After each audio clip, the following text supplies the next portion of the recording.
Now, 16 and 17-year-olds will be able to vote for the first time by the next general election under plans unveiled yesterday by the government. Ministers say the change will boost democratic engagement in a changing world and help to restore trust in UK democracy. So let's discuss this, shall we? I can bring in now Oliver Dean, who's a political commentator with Young Voices and a student at the London School of Economics, and Django Perks, who's an A-level student and activist. So a very good morning to both of you. Really good to have you on this morning. Django, to you first of all, as I understand it, you're in favour of this idea of giving 16 and 17-year-olds the vote. Why do you think it's a good plan? Yeah, good morning, Anna.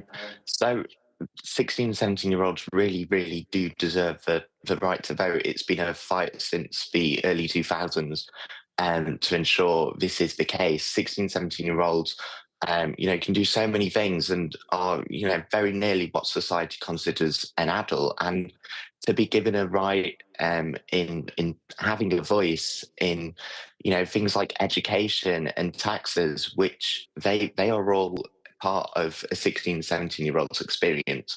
So it doesn't make sense that they aren't allowed that vote, essentially, that gives them that say.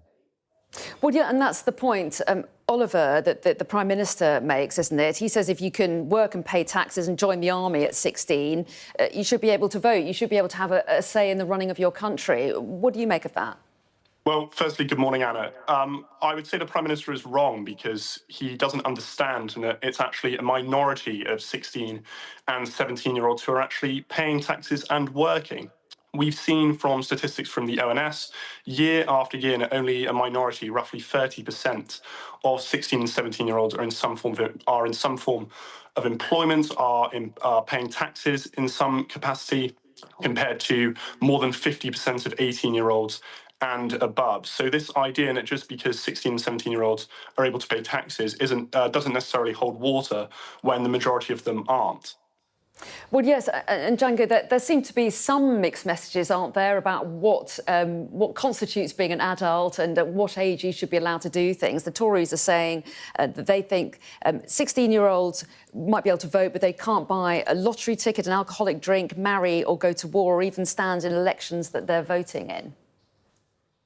Yeah, I think there are a lot of mixed messages, and I think it's really important to step back and look at this from it doesn't matter whether they're adults or not. Why is it that, people that are over 18 should be allowed to vote? There's still massive unemployment, if we're going to talk about that, in over 18-year-olds. So it's not a case about whether 16 and 17-year-olds are in work or not. Unemployment still affects them. And, whether they can't, drink or buy a lottery ticket, it's really not the important things in life that, 16, 17-year-olds are going to be making a decision on. And that's the really important thing, is letting them have a say in the things that affect their life.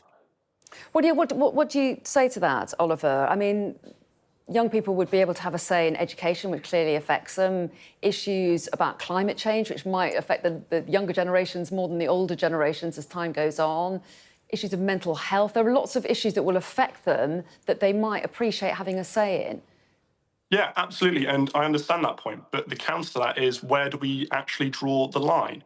These are policies that also affect 15-year-olds and 14-year-olds and 13-year-olds. Do we extend the right to vote to them just because it significantly affects them more than other generations? We don't actually know where we want to draw the line, and this could quickly snowball into more and more people getting the vote.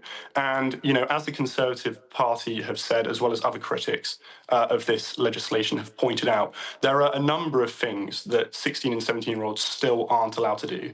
And it's rather paradoxical from this government to introduce legislation, for example, that prevents the next generation of young people from ever being able to purchase tobacco products or disposable vapes, yet at the same time is entrusting them with being able to make an informed decision at the ballot box. It raises questions as to why this legislation is being passed in the first place and what the government's intentions really are.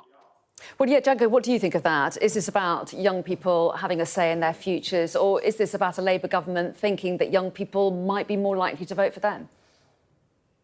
That is an argument I've heard quite a lot this weekend.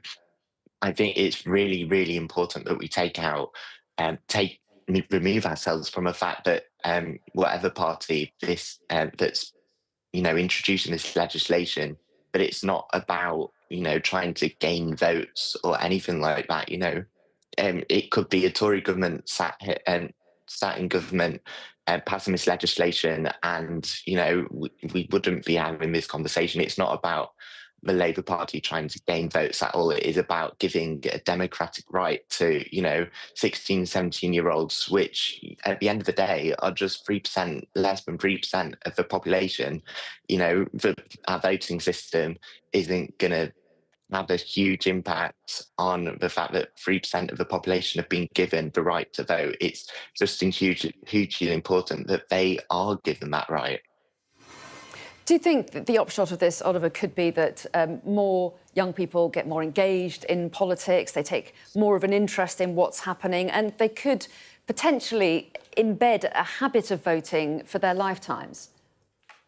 Well, I think that's certainly a point, but we've seen from a number of studies, one such coming from the Electoral Commission, that these young people who aren't yet of voting age don't understand politics, they don't have an appetite to engage in politics, engage in the political process, and so there is definitely a worry that just because we're granting them the right to vote doesn't necessarily mean that they're going to take it. But to go to Django's point about how this isn't the case of partisan politics, I think we just need to look at YouGov data over the last number of elections from 2024, 2019, 2017. Time and again, we've seen that young people aged, for example, 18 to 24 are much more likely to vote Labour than any other group. And we know that the younger you are, the more likely you are to vote Labour. And so I think we need to be cautious about saying that this is a triumph for democracy when this could, in fact, just be gerrymandering. Well, yeah, and some of the newspapers speculating that some of the other smaller parties might benefit from a younger vote as well. So interesting to see what does happen. But Oliver Dean and Django Perks, really interesting to get your take on yesterday's announcement. Thanks so much for joining us this morning. Thank you. Thank you.